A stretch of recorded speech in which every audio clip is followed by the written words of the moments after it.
மகிழ்ச்சியாய் மாறும். உங்கள் கவலைகள் கண்ணீர் எல்லாம் மறந்துவிடும்.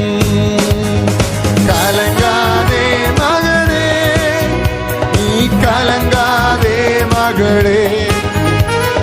கலங்காதே மகனே, நீ கலங்காதே மகளே. நம் இயேசு கைவிட மாட்டார், நம் இயேசு கைவிட மாட்டார்.